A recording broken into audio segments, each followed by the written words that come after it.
when my child returns from school and not finding the name of the village in his geography map, asks me why it is not there. I am frightened and remain silent.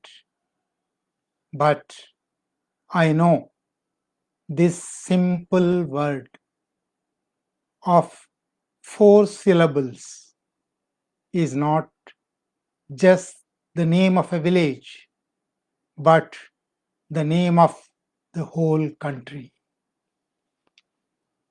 Comrades and friends, at the outset, let me thank Students for Change for inviting me to deliver a lecture on the historic significance of May 25th to the Naxalbari path and the role of students in Naxalbari movement and the present day scenario and the challenges before the student community. Let me begin with the date, May 25th. This is the 53rd anniversary of a great heroic martyrdom of 8 female comrades, 1 male comrade, and 2 children. This is a qualitative jump of the Naxalbari struggle. That's why since 1967, all the revolutionary forces and progressive forces have been observing this date as the Naxalbari Day. Before going into the significance of May 25th, I have to go a little backwards also. May 23rd is also a very important date in the path of Naxalbari struggle. On May 23rd,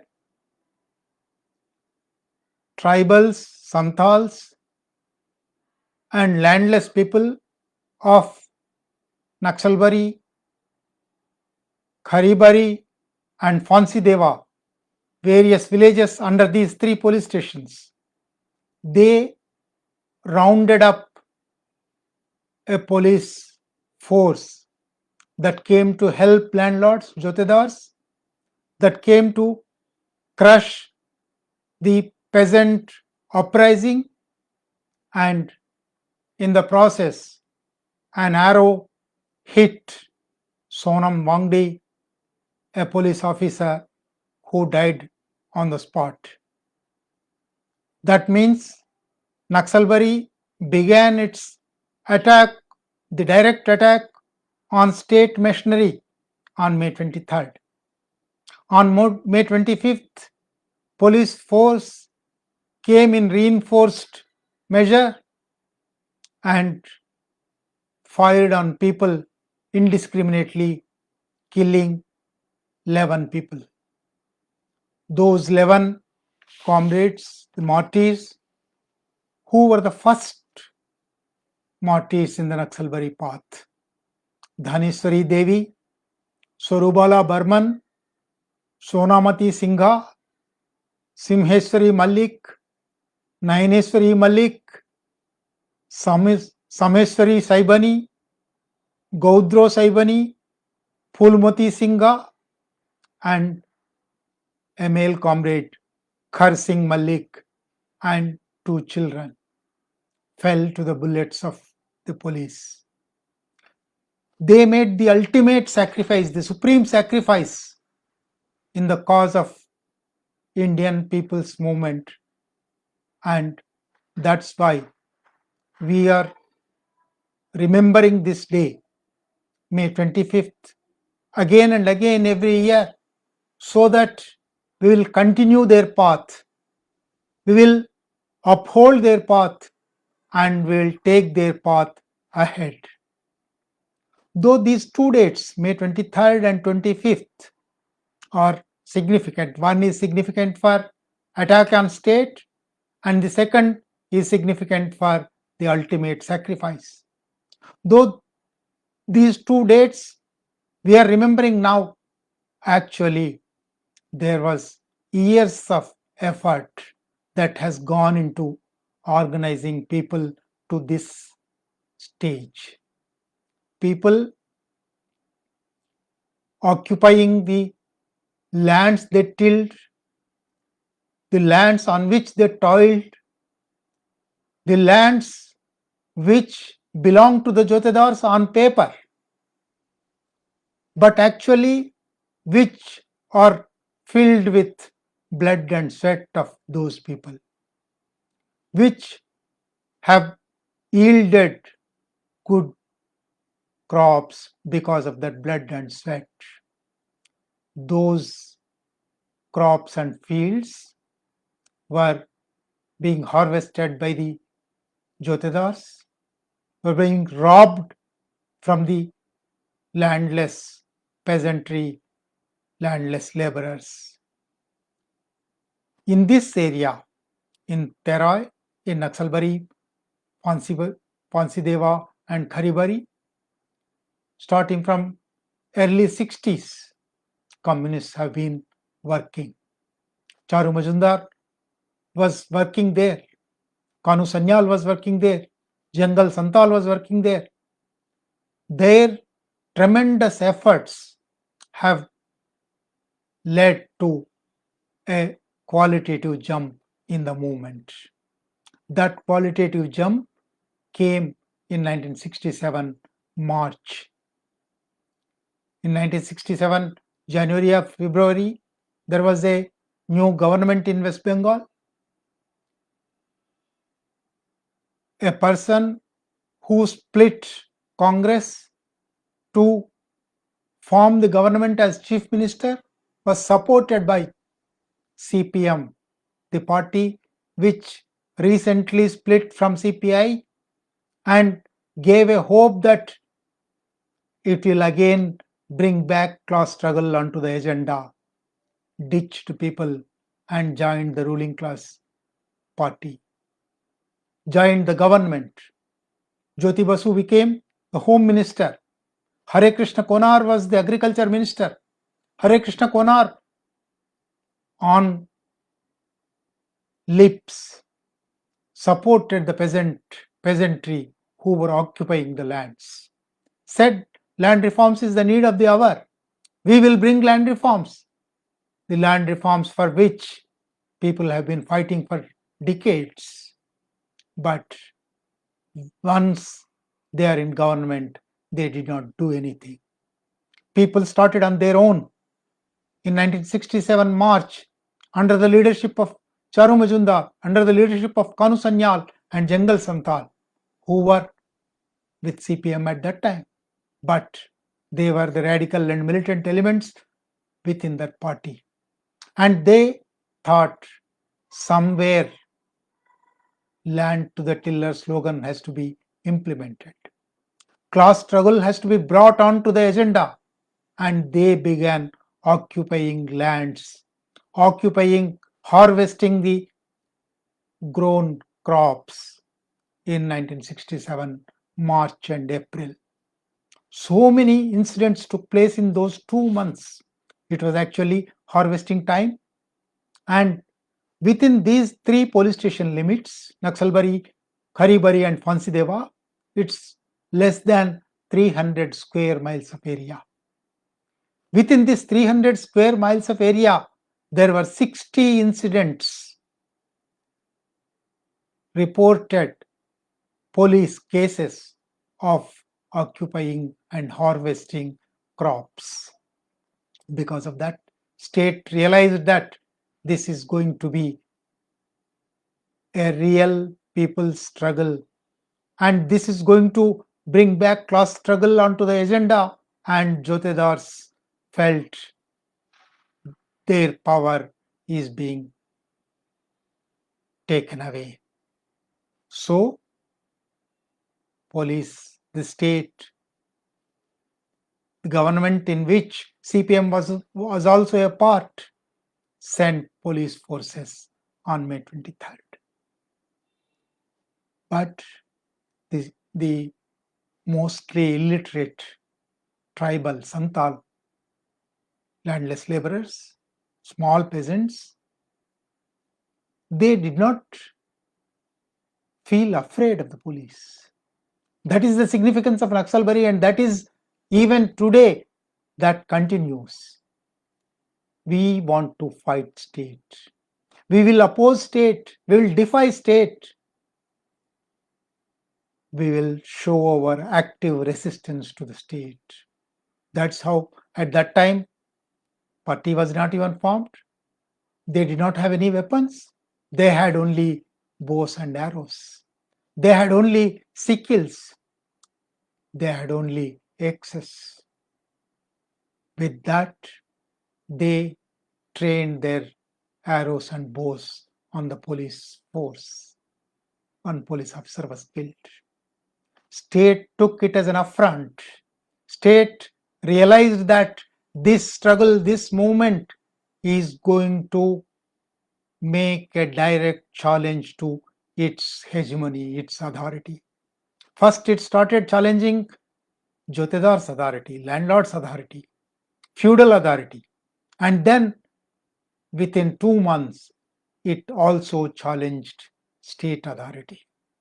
That's why police came in more force within 2 days and killed 11 people.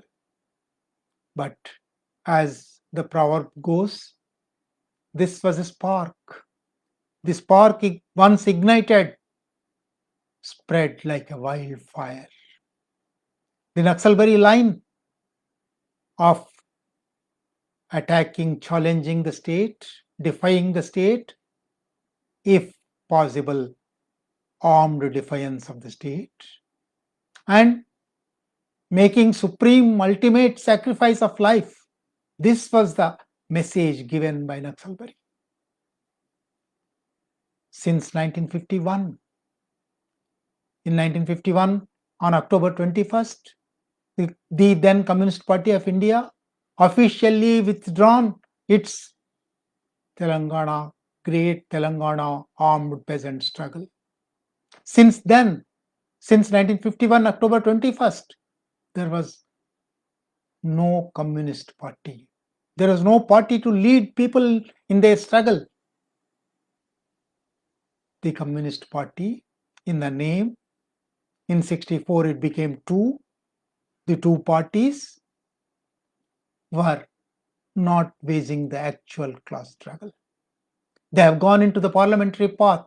They were trying to collaborate with the bourgeoisie forces, feudal forces, to get more and more seats, to get more and more votes. At most, they were in 1961, 62, 63, they waged a land struggle. But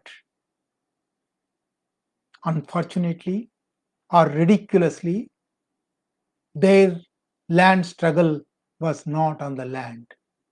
That land struggle was in collector offices, was in revenue offices.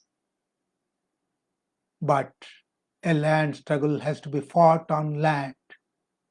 Naxalbari, for the first time after 1951, showed the way. It might be a very small spark. It might be in one village or in 300 square kilometers area, but that spread like a wildfire. Srikakulam, since 1958, under the communist influence, tribals, the Savara and Jatapu tribals, were waging their struggles, land struggles, livelihood struggles. These struggles were influenced by Naxalbari. In Musahari, in Lakhimpur Kheri, in Punjab, in Birbhum, in Kerala, you name the place. In 67, from 67 May to 68, 69, almost every part of India was attracted by Naxalbari line, was following Naxalbari line. So, in November 1967, within 5-6 months of the first spark, The Naxalbari leaders, Charu Majumdar and Kanu Sanyal, they thought this has to be coordinated. And by that time, CPM has expelled them. CPM started expelling all those militant and radical sections across the country from the party. These expelled revolutionaries wanted to set up a forum, a coordination forum, All India Coordination Committee of Revolutionaries. First, they began with that in November 67. By May 68, that became much wider platform. So many people started coming and joining. So many states have started coming joining. This has become All India Coordination Committee of Communist Revolutionaries. From November 68 to April 69, there was a lot of debate whether a new communist party was born only 4 years ago and which dashed all our hopes. The original communist party, which withdrew, is not continuing the struggle and is not willing to take up the struggle. So, whether a new party can be formed now, how to coordinate all these struggles across the country, what is the stage of revolution, what kind of a revolution we are going to bring in. Since 1920s, when the party was formed, the party has not yet come to a conclusion what kind of a revolution has to be brought in here. From 1920s to 1947, they were tailing behind the so-called national movement and debating who is progressive among the Congress leaders, whether it is Gandhi or Nehru, whether it is Bose or Nehru, whether it is Patel or Nehru, and choosing a progressive man and putting all their forces behind him. This has been the practice of the party, at least in 3 occasions, in 3 places. People came out, people's movements came out and asked the party to lead them. Telangana, Tebaga, Punapra Vailar. But party did not take the challenge. It took the challenge for some years, for 2 years, 3 years, at the most 5 years. During that time, the party also decided on the way of Indian revolution, path of Indian revolution. Chandra Rajeshwar Rao, who is a doyen of Indian communists, who later became leader of CPI, in 1948, in his Andhra thesis, wrote, Chinese path is our path. In India, we have to bring in a new democratic revolution. It's not a socialist revolution. It's not like a Russian model. The new ideas dawned on them, but they did not take them ahead. By 51, they lost that interest in the struggle. They withdrew the struggle. Naxalbari, after that debacle, here showed the way, not only showed the way, it attracted leaders and movements across the country.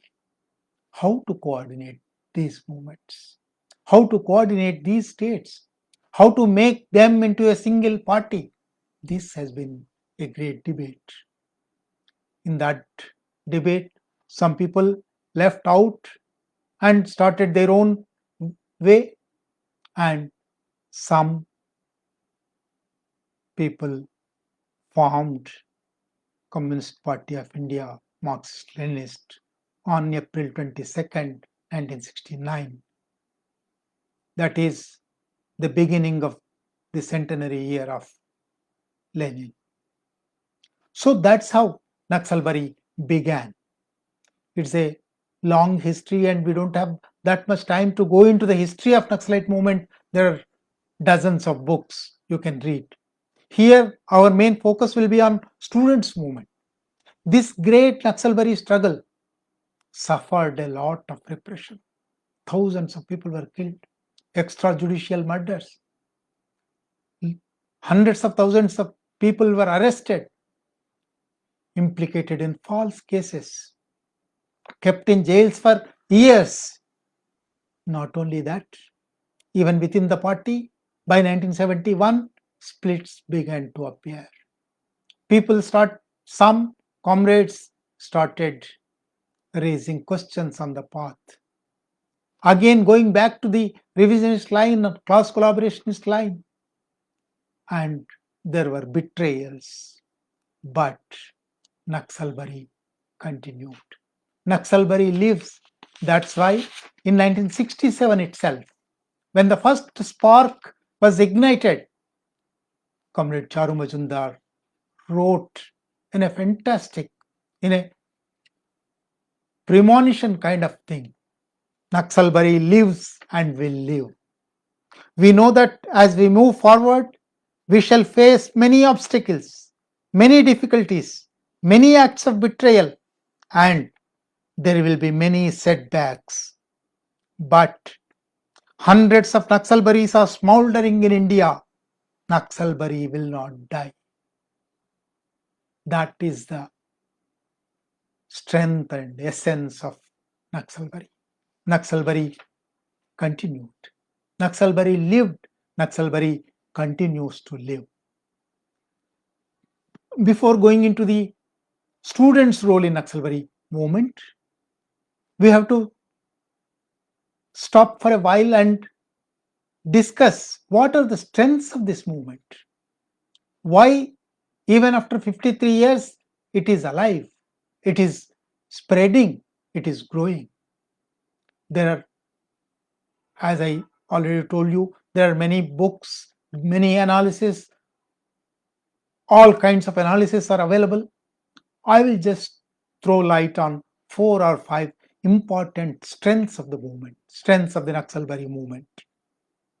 Naxalbari, for the first time, made a right characterization of Indian society. It characterized Indian society as semi-feudal, semi-colonial. That's why the struggle that has to take place here is a new democratic revolution. This new democratic revolution will be based on agrarian revolution with the slogan of land to the tiller. And because it is a new democratic revolution, it will be a united front of 4 major classes. This is the first ever characterization, the correct characterization of Indian society, and that is the strength of the Naxalbari. That's why it still continues. We'll come back to this characterization and how it still is valid. Second, as I already mentioned, Naxalbari's strength lies in bringing class struggle back onto the agenda and consistently being anti-state. And for the first time, except for a small brief period in Telangana, Indian communist movement never had this idea, capturing state power. Seizure of state power. After all, seizure of the state power is the primary goal of a communist movement. Naxalbari has brought it back. And for seizure of power, for capturing power, you need to have a protracted people's war in a semi-feudal, semi-colonial country. This is the right characterization of Indian society and stage of revolution, and the means of that revolution are the real strengths of the Naxalbari movement. That's why the movement is still continuing. Third strength of the movement is rejection of parliamentary path.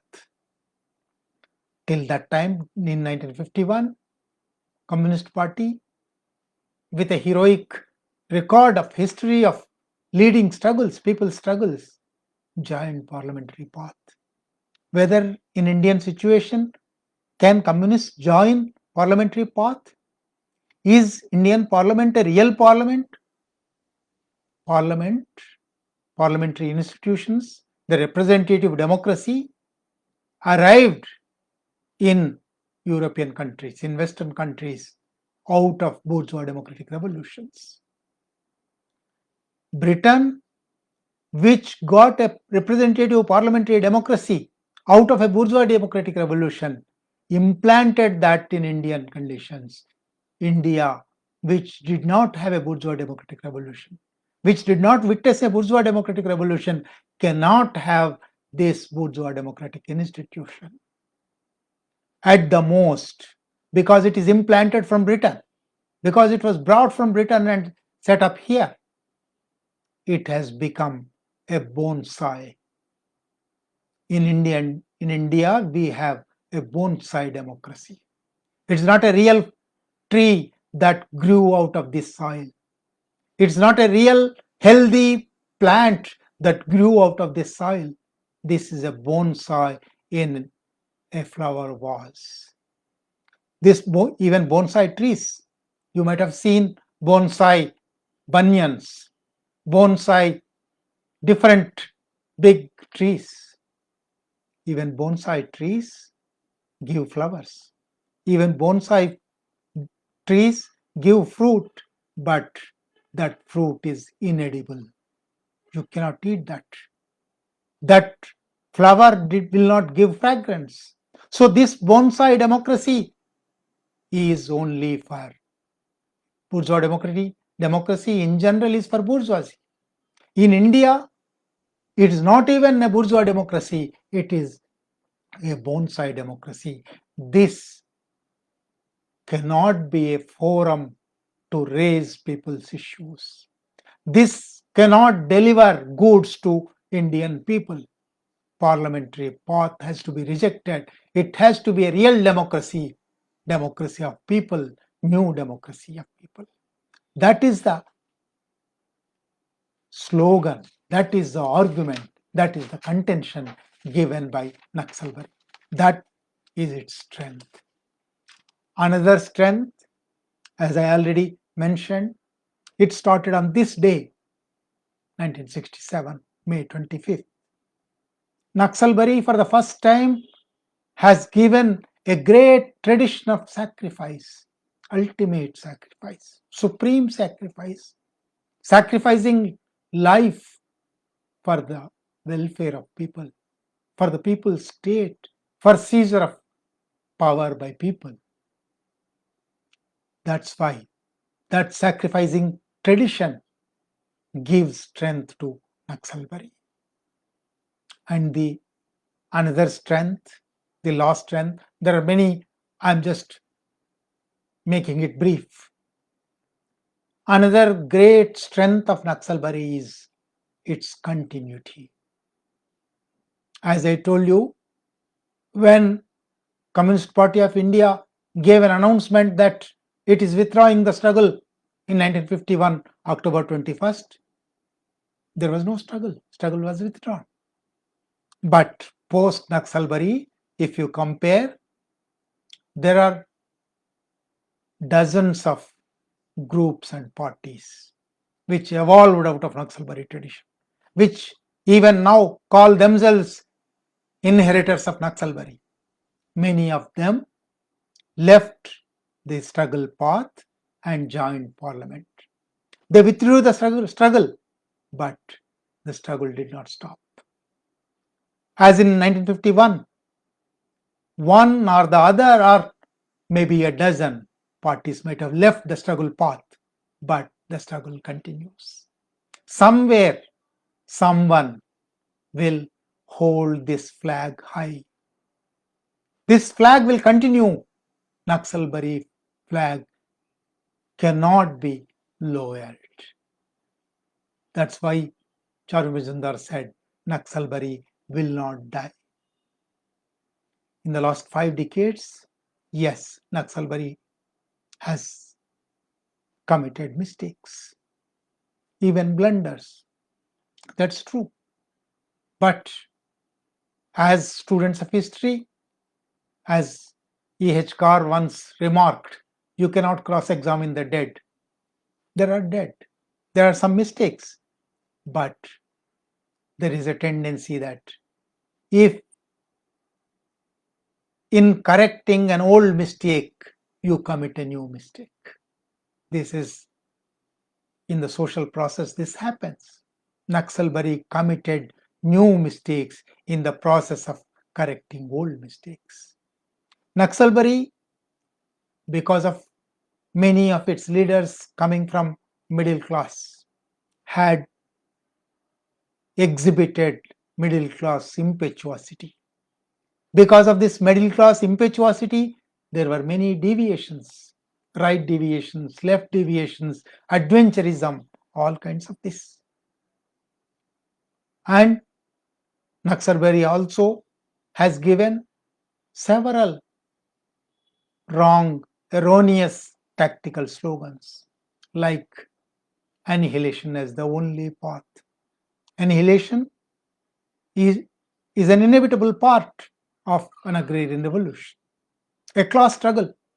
Nobody is denying that, but you cannot put it on pedestal and make it the only solution. Naxalbari did that. Not only that, Naxalbari, because of its middle class impetuosity, thought 1975 would be the year of revolution and 1970s would be the decade of revolution. The mood of the people at that time. So many wildfires getting ignited all over the country might have forced them to take that kind of a slogan. And revolutionary, the question of revolutionary authority, and opposing formation of mass organizations. Here comes the student movement. Naxalbari thought mass organizations should not be formed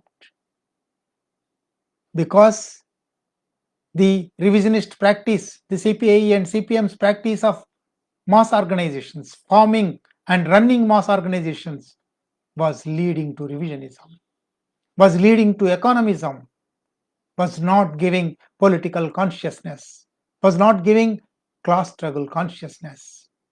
Naxalbari thought forming mass organizations itself was wrong, which is again a wrong thing.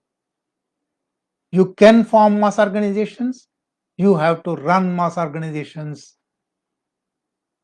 to ensure that they will not be reduced into economism. They will not deviate from the class struggle path.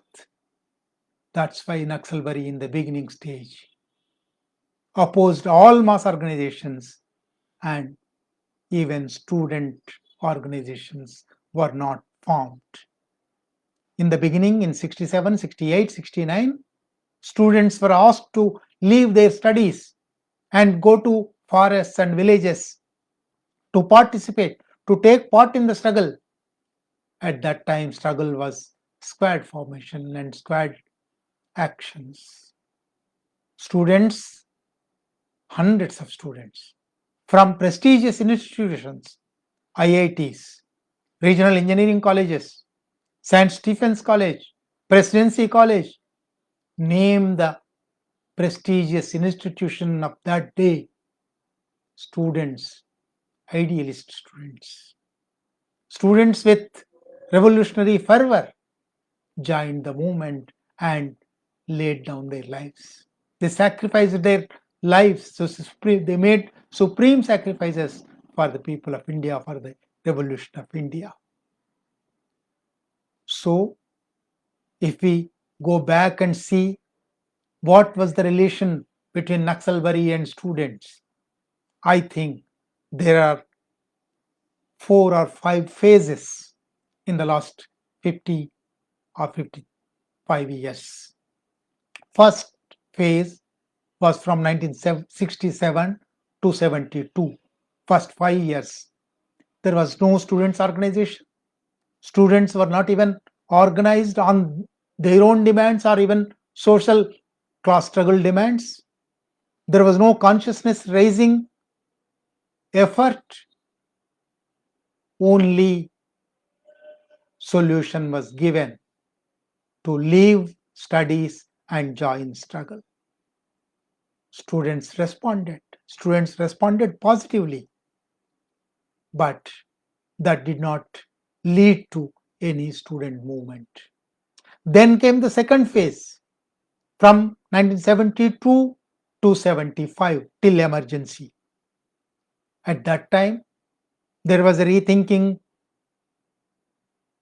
among the leadership and the cadres across the country. What was the mistake? Where did we go wrong? What can be a course correction? A course correction began to take place from 1972 onwards. Mass organizations, the complete refusal of rejection of mass organizations is a wrong thing. Masses have to be mobilized, have to be organized, have to be given class struggle consciousness, and from them only the actual cadres, the old timers, the professional revolutionaries will come. This is the new thought, a rethinking. Because of that, from 1972 onwards, even Charu Majumdar, in his last letter, before his death, he also came to realize the importance of mass struggles and mass organizations and the erroneous tendencies that have gone into the first 5 years. From 72 onwards, across the country, small student groups, local organizations started sprouting up. Local unions. I know as a historian of movement in Andhra Pradesh, the erstwhile Andhra Pradesh and Andhra and Telangana. I know by 72 in Tirupati, in Visakhapatnam, in Warangal, in Hyderabad, in Guntur, various places, small student groups. At one place, progressive students, at one place, democratic students, at one place, radical students. Various formations were sprouting up. By 74 in Andhra Pradesh, a united state level organization influenced by Naxalbari politics was to be set up. In November 1974, Progressive Democratic Students Union, a union, started taking shape. In its first conference in November 74, there was again a debate. The leaders of PDSU, Progressive Democratic Students Union, thought students should be organized only on students' demands. Students need not participate in the new democratic revolutionary politics. Students need not talk about the social concerns. There was a split. Again, this is economism. You are forming under the influence of Naxalbari, you are forming a students' organization, but you are limiting that organization to again economism. Only students, student struggles. Certainly there is a need for student struggles, scholarship struggles, hostel struggles, college fees struggles, syllabus struggles, administration high-handedness, struggles against administration's high-handedness. Certainly, educational institutions are a major arena of struggles, but you cannot limit students there. You have to inculcate a consciousness of class struggle from the local struggles, from even the struggles on economist demands. This debate led to a split in PDSU and Radical Students Union was formed. Radical Students Union had its first conference in 1975 February, and within 3 months emergency was imposed. Radical Students Union could not function either in colleges, educational institutions, or in the society. Many of the RSU leaders, to avoid arrest in emergency, went underground. And during those 2 years of emergency, they went to villages. They started studying villages. They started checking whether the characterization given by Naxalbari is true or not, valid or not. They went and did a number of village studies. So by lifting of emergency by 77 March, June, Radical Students Union had gone to hundreds of villages and studied dozens of villages and proved that Naxalbari's characterization is true and valid. So not only Radical Students Union, post-emergency, because emergency was a jolt to middle class in the country, 100,000 people were arrested from middle classes, not revolutionaries, not Marxist-Leninists, but even opposition parties, even bourgeoisie parties. They were arrested and kept behind bars for 2 years. Because of that, post-emergency, there was a huge democratic upsurge. All kinds of democratic activities started springing up all over the country.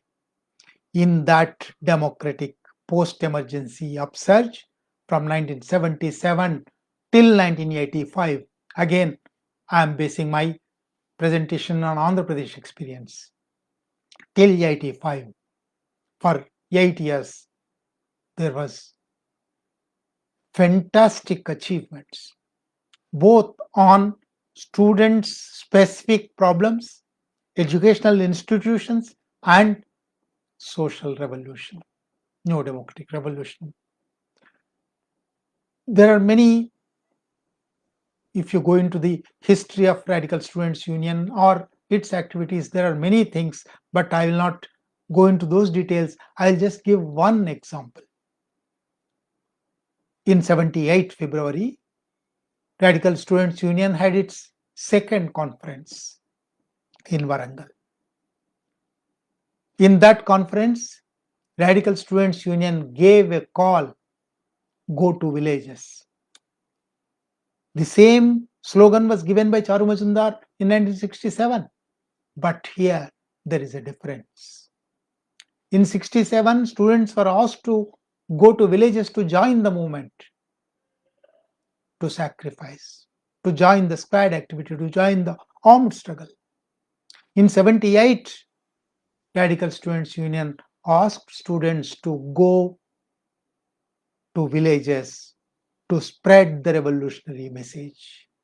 From the masses to the masses, to go to the masses to understand their working conditions, their life, their struggles, the economic characterization of the country.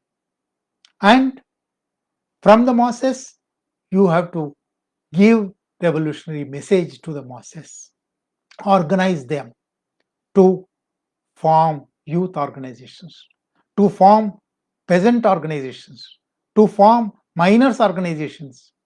Because of the RSU's Go to Village campaign, Radical Youth League was formed. Andhra Pradesh Raitu Kuli Sangam was formed. Singareni Karmika Samakhya was formed. Like that, so many achievements were made during that 1977 to 85 period. I will just give a personal anecdote.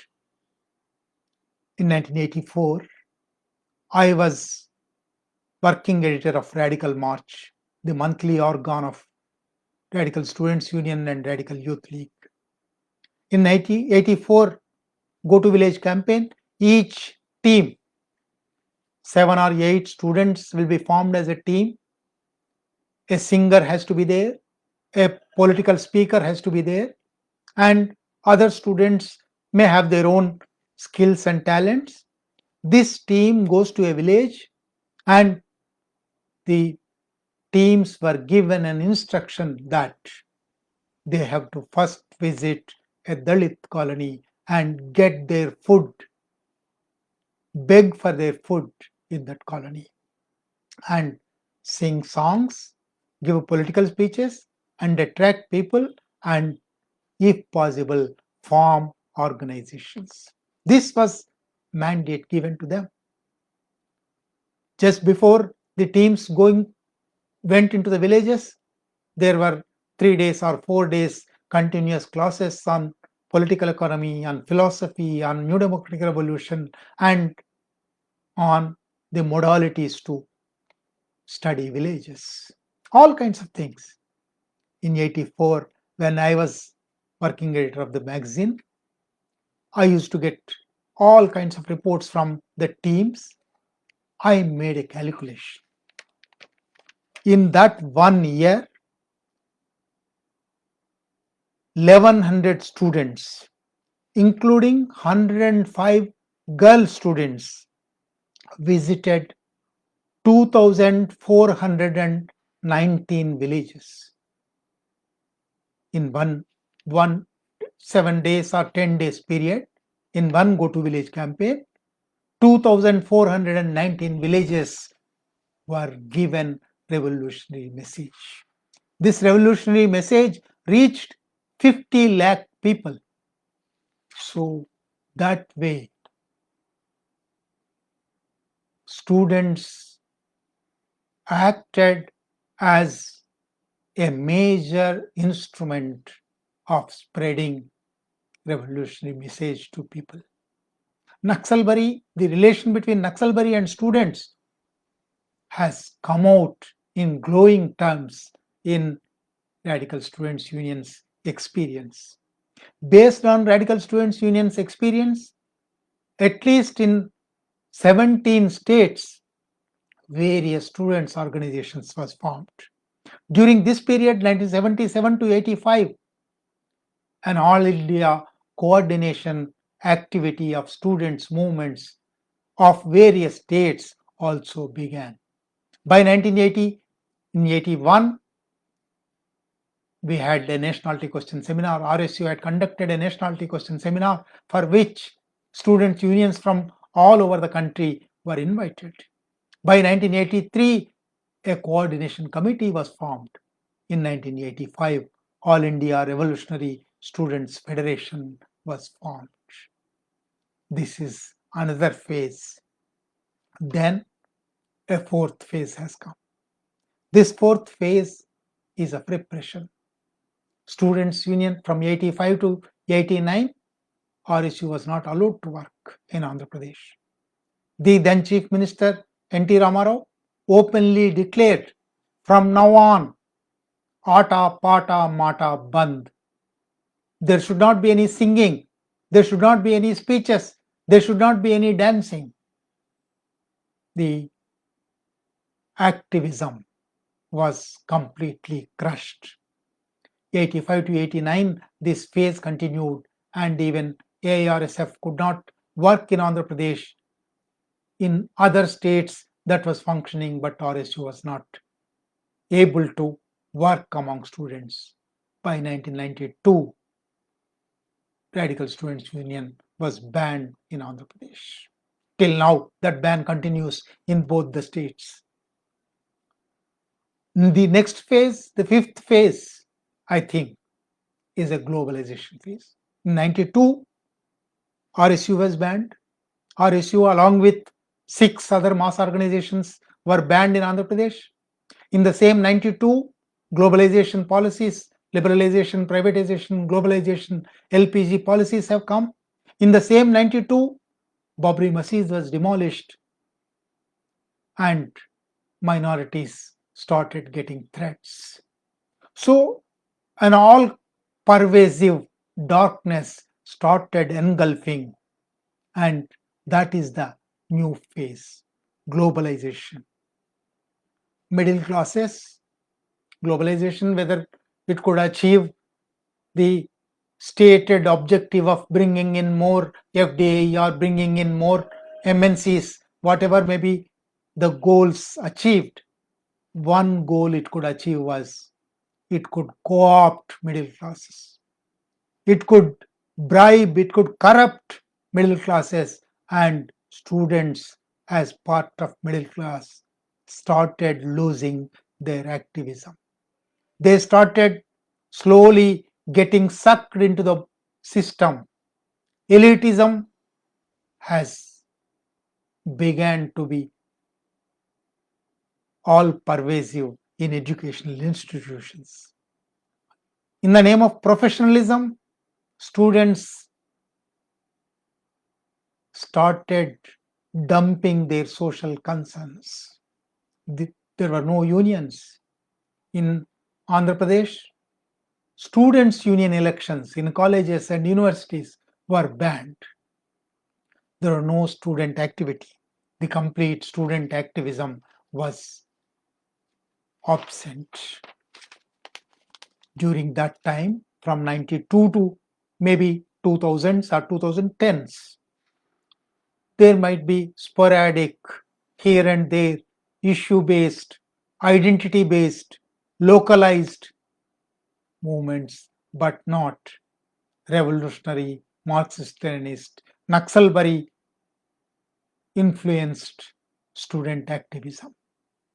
But post 2010, again, student activism has entered the universities. All the university campuses started burning with anger and rage and questioning. It's dare to think, dare to question was the slogan of 1970s. Again, in 2010s, students started questioning. Students started daring. Post 2010, all India phenomenon. Take all IITs, universities like Jadavpur University, Hyderabad Central University, Jawaharlal Nehru University, Delhi University, Banaras Hindu University, Punjab University, you name any university, Pondicherry University, there is either small or big student activism. Film and Television Institute of India, all kinds of, maybe they are under the name of Ambedkar, Phule,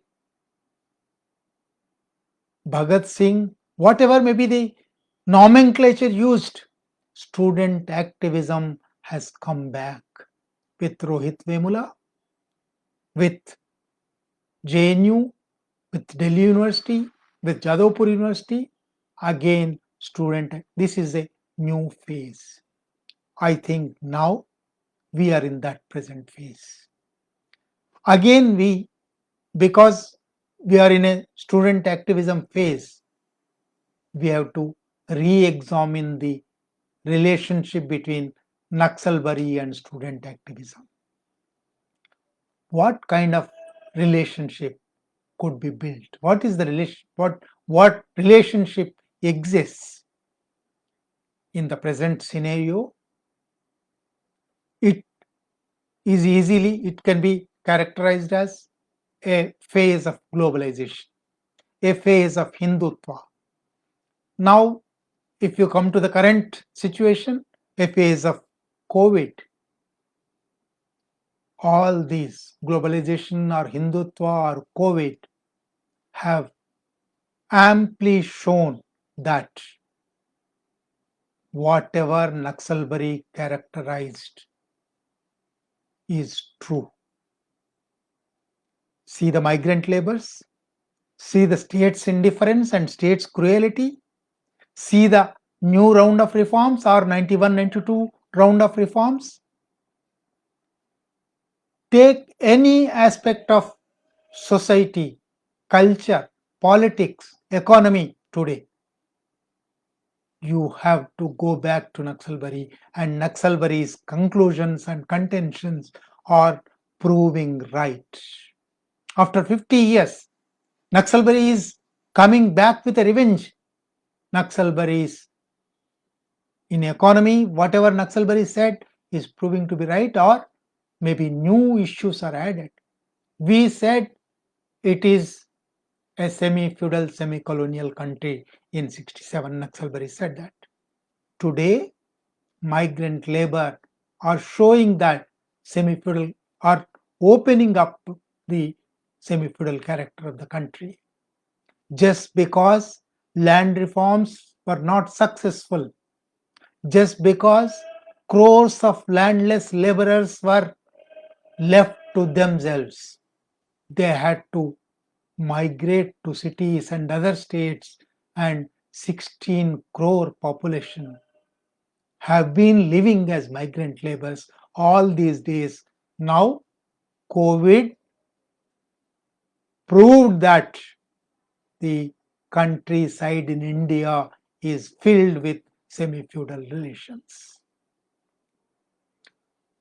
91-92 reforms and LPG policies proved that India is a semi-colony as Naxalbari characterized. It is not only Naxalbari followers, it is not only MLs, even Gandhians, even socialists, even Lohiites, even environmentalists started talking about multinational corporations and imperialist globalization and imperialist plunder. Naxalbari was proved right in calling it semi-colony. Now, take Nirmala Sitharaman's announcements a week ago.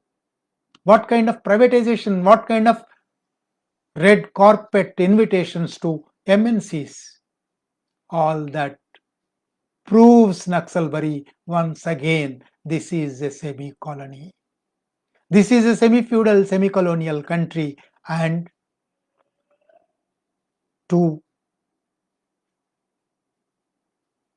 throw out this semi-feudal, semi-colonial plunder, domination, hegemony, you have to have land to the tiller. Agrarian revolution, new democratic revolution, and it has to be a protracted people's war. And armed struggle is going to be one of the major means of struggle. Parliament will not deliver goods to people. So Naxalbari, whatever Naxalbari said, Naxalbari might have said innocently or with the knowledge available at that time. Now we have more knowledge, we have more information, we can prove Naxalbari's contentions much more vigorously today. And it is the duty of intelligentsia. It is the duty of students. It is the duty of scholars. It is the duty of writers, poets, intellectuals to bring out the specific strengths of Naxalbari and relate that to the present day scenario of the country. Naxalbari is much more relevant today. Students' activism is much more relevant today. Intellectual activism is much more relevant today. So, once again, the second phase of the relationship between Naxalbari and students. Students' activism in their own front, in their own student front, in their own educational institutions, as well as in the social concerns, as well as in the class struggle, as well as in the new democratic revolution. This is the relevance. Naxalbari is much more alive today. Student activism, the growing student activism of today has to join hands with Naxalbari. Naxalbari has given a historic call. That is a challenge thrown up by history. Go to villages. Ask students to go to villages. Again, today, 16 crore out of 16 crore migrant laborers, at least 4 crore or 6 crore migrant workers have gone back to their villages. What kind of villages are they? Who are they? They are Adivasis. They are Dalits. They are minorities. They are women. They are the most marginal sections. They are the most oppressed sections. They have to be given the revolutionary message now. Today, it is a duty, bounden duty of students and intellectuals to go to villages to spread the revolutionary message. This is one, on the one hand. On the other hand, you are scholars, you are students, you are teachers, you are working in educational institutions. Turn your educational institutions as into areas of resistance, focal points of resistance. Now, globalization has to be resisted. Hindutva has to be resisted. Ruling class politics have to be resisted. Ruling class economic and social policies have to be resisted. Educational institutions is a major arena of this resistance.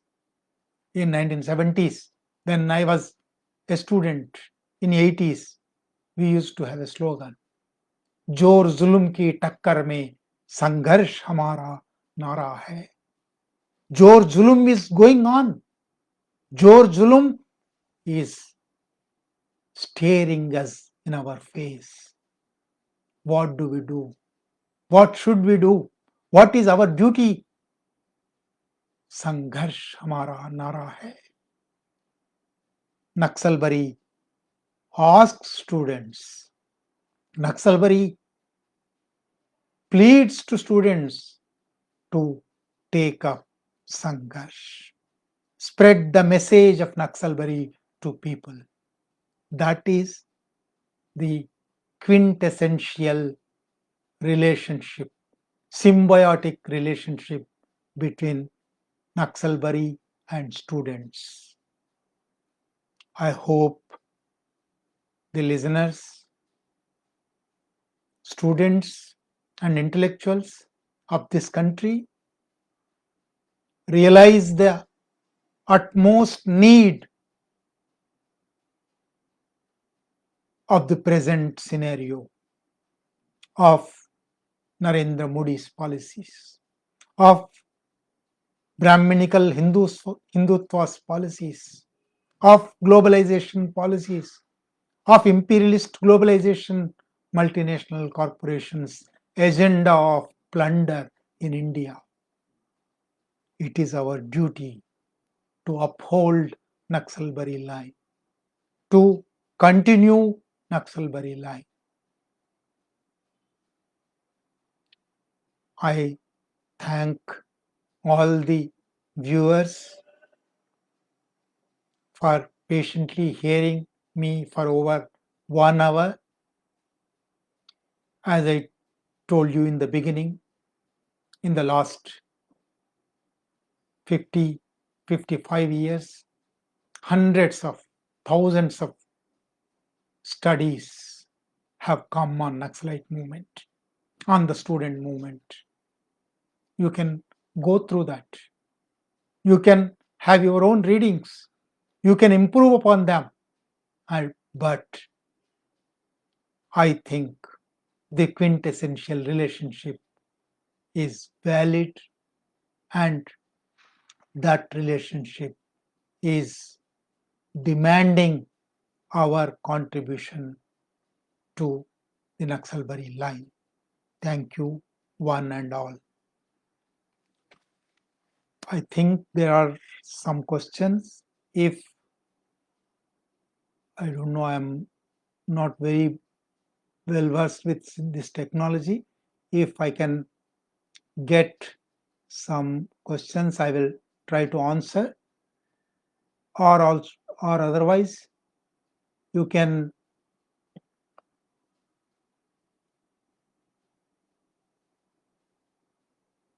If you have any questions, you can ask them, and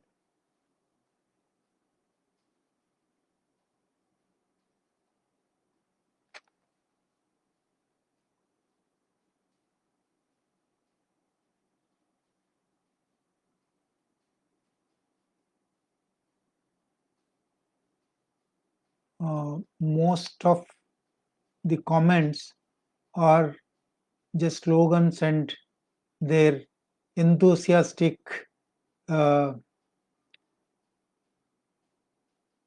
responses.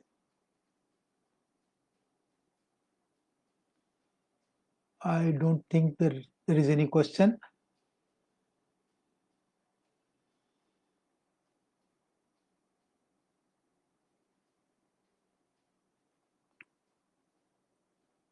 If there are no questions, I think I will end this live video.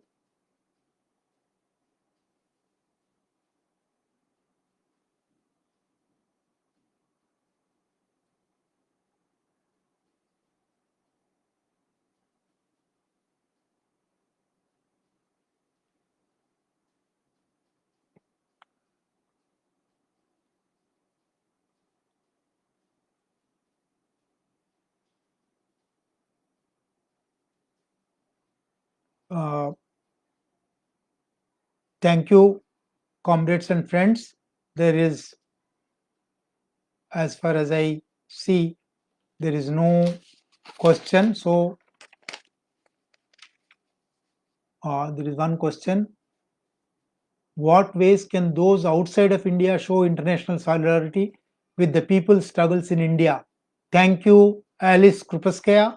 Yes, as Naxalbari is a Marxist struggle and proletarian internationalism is the basic cornerstone of Marxism. Struggle anywhere has to be supported. The news of the struggle has to be spread. You and friends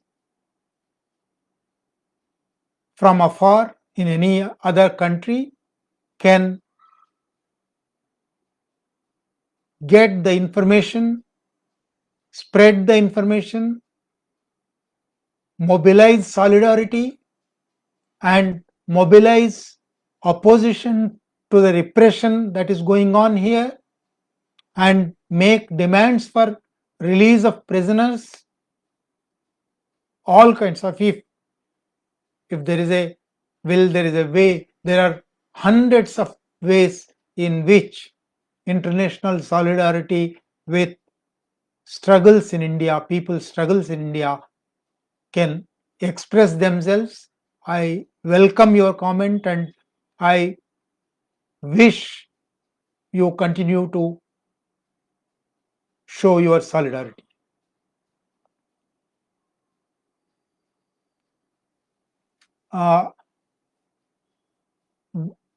Somebody said, किन्हीं साथी को English में सवाल frame करने में दिक्कत हो तो वो हिंदी में डाले, हमें उसे ट्रांसलेट कर देंगे.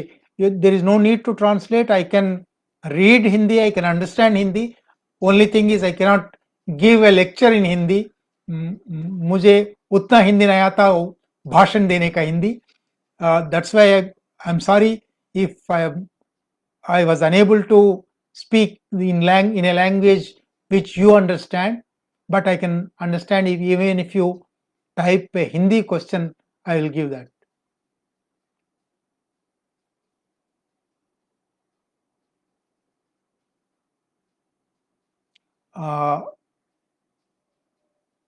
A friend asked what is meant by true democracy when it is said that the parliamentary system is bourgeoisie, and what is the alternative?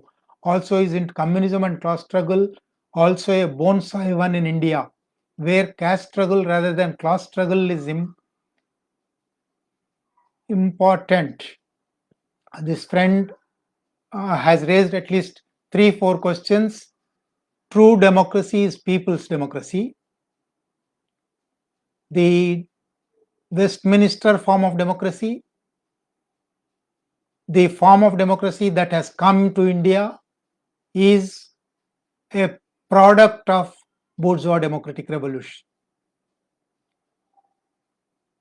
Executive, judiciary, parliament, free press, these are basically bourgeois parliamentary institutions. If in India we had a bourgeois democratic revolution in which it should be anti-feudal and anti-imperialist with the national bourgeoisie in the leadership, we could have grown our own parliamentary system, not Westminster kind of. But here, with Government of India Act 1935, a Westminster parliamentary democracy was implanted. Because it is implanted without any local roots, without any local bourgeoisie democratic revolution, it has become bonsai. You also said communism is not communism a bonsai. Communism is for people's welfare, people's life. After all, what is Naxalbari asking? Life, land, livelihood, and liberation. It's not. Land is Indian land. They are not taking it away to any other country. It's not a bonsai. Livelihood is their own livelihood. You have seen migrant laborers, how they are fighting for their livelihood. Liberation from feudal forces, bourgeoisie forces, imperialist forces. So there is no bonsai here. This is for Indian people. And the last question the friend asked, whether caste struggle should take place in India or a class struggle. Certainly, caste is an important, a fundamental phenomenon in Indian society. No way one can escape from that. Even 1969 program of CPIML mentioned about caste and untouchability. It might not have given the due importance to that. It might have evolved specific forms of struggle, but it's not true that Naxalbari did not take caste into consideration. Post 90s, post 80s, Naxalbari has, if you read Anuradha Gandhi's caste question in India, it will be very clear. And class is a category here. We don't have that much time to go into details and give a class on that, but class is a category that evolved out of production relations. Caste is also affecting production relations, but formed in various other ways. Caste, religion, region, language, age, gender. There are so many inequalities in our society, and fundamental inequality is of class.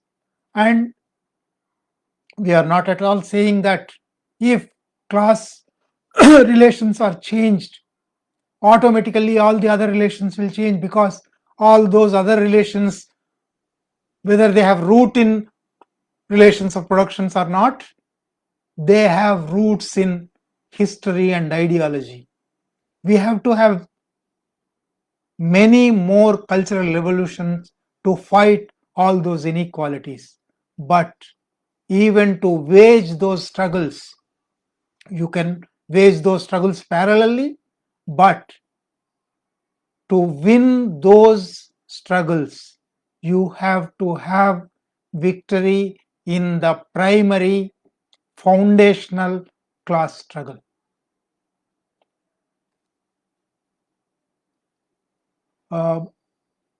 Please tell something about today's student movement requirements in the line of Naxalbari movement. I think I mentioned a few of them. One is student movement. After all, it's a student movement, any other mass organization, because it deals with a particular section of masses. It has to concentrate on the problems of that particular section. Student movement has to concentrate on the particular aspects of that student community. Seats, educational institutions, fees, fee structures, scholarships, hostels, curriculum. There are 100 problems. While fighting on those issues, you have to raise the consciousness of students to understand that these problems are not isolated. These problems have their roots in the existing class system, and unless this class system is also fought against, you cannot have a reformistic solution of finding a solution to these problems. This broader understanding, if you concentrate your fight on that sectional questions only, it will become economism. If you extend that struggle to political questions, to philosophical questions, to historical questions, to the relations of productions questions, then it becomes a real consciousness. And you can I think Naxalbari gave that message, and even today for student movement, that is the task to be undertaken.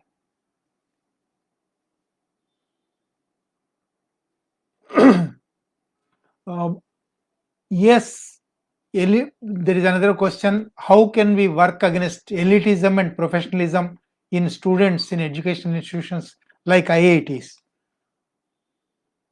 Since 1984, when Rajiv Gandhi brought new education policy, this turning educational institutions into elitist institutions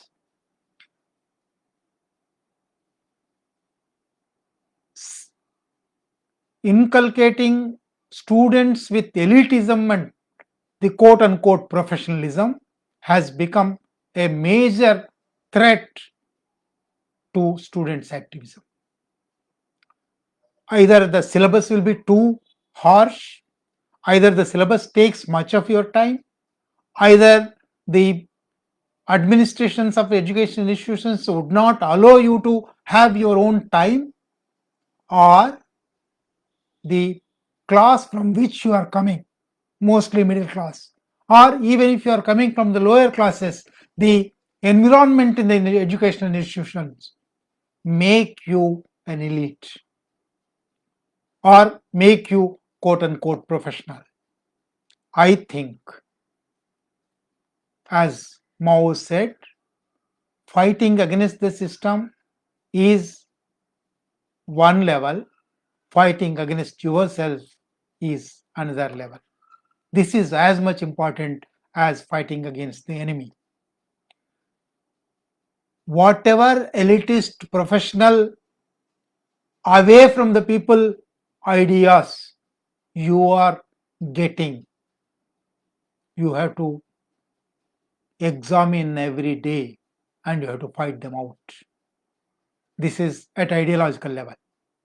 At the physical level, at the material level, you can go and work, go and join the working class, go and join the peasantry, agricultural laborers, spend time with them, share their anxieties, share their work, you can,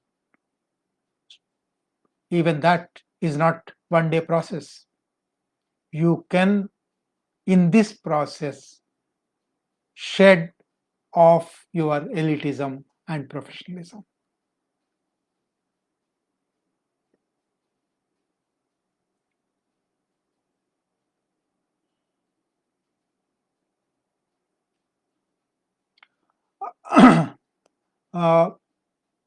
भूमि क्रांति और कृषि क्रांति में अंतर स्पष्ट करें.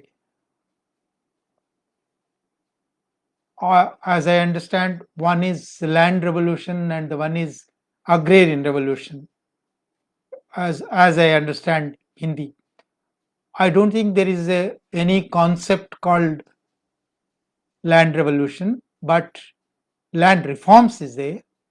Land reforms as practiced in China, pre-revolutionary China and post-revolutionary China. Naxalbari thought in India also that kind of agrarian revolution with land to the tiller as land reforms as its axis is a part of new democratic revolution. There is not much of difference between land reforms and agrarian revolution. Agrarian revolution is a wider term. Land reforms is only, agrarian revolution also tries to bring in a home market, also includes indigenous production, also includes industrialization with national bourgeoisie and anti-imperialist industrialization. So these are all, this require another longer class. I don't want to go into those things.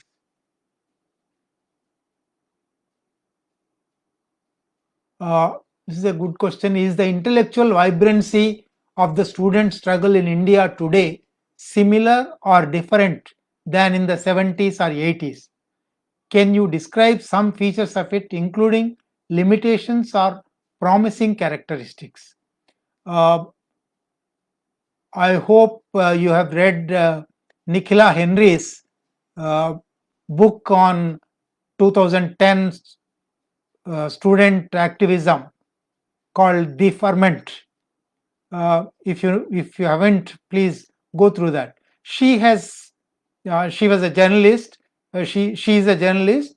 She methodically listed out all the student centers of student activism across the country and thought this is a spontaneous kind of or NGO kind of upsurge, but I think there was a pent up anger, piled up anger for 20 years. Post 92, post globalization, student activism was suppressed. Because of that suppression, there was a backlash, there was a reaction, and by 2010s, again student activism came to the limelight. What is the difference between 1970s and 2010s?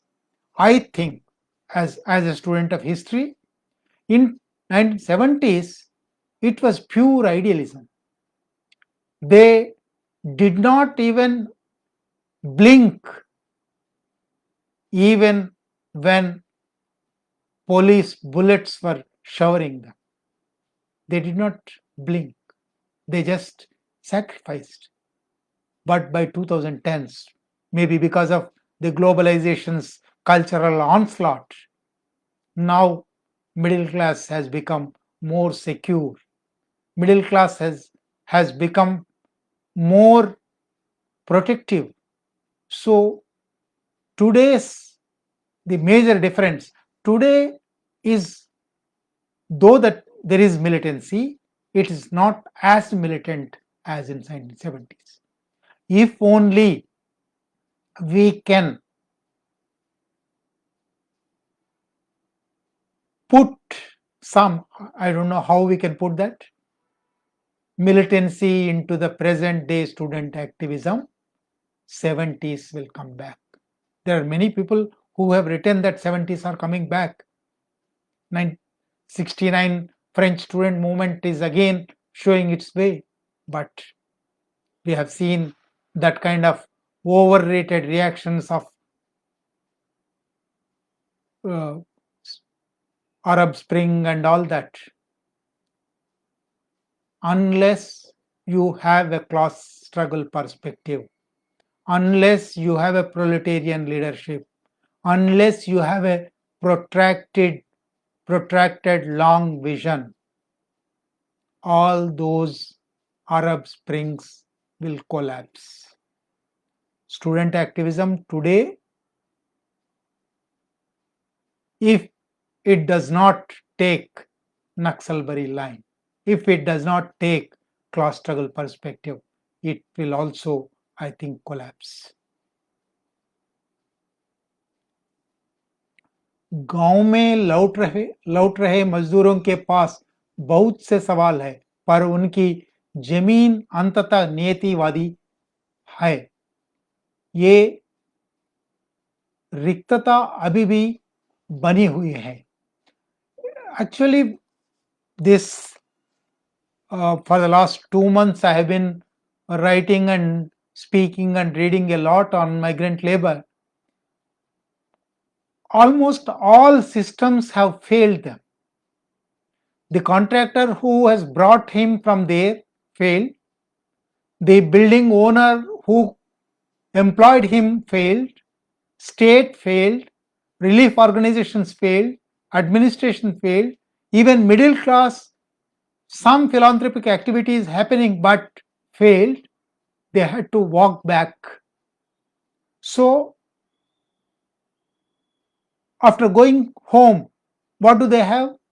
The same village which they had to leave because there was no land, because land reforms did not take place. So I think for people like us who believe in Naxalbari politics, we have a fertile ground now. We can show them that no single system in this country is going to liberate you. No single system in this country is going to give you land, livelihood, and liberation. It is Naxalbari alone, and Naxalbari only can do that. Give you land, livelihood, and liberation. I think now there is ample scope for us to spread this message, for them to receive this message. I think Thank you, friends. I will stop here, but there are some other questions, but I am unable to scroll them also. To end, I will again give a quotation. What is the present predicament? Where are we? What are we feeling? 2 months before his death, Charu Majumdar has written a note. When a comrade, a cadre, asked him by that time, by 72, Naxalbari has suffered a setback. So when a comrade, a cadre, asked him, what is this dialectic of development? We have suffered a setback. Then he wrote, I will just end this 1.5 hour session with this quote. This is Charu Majumdar writing on 5th April 1972. The law of growth of development, the law of growth or development is that At a certain level of development, everything splits. Things then again start from scratch.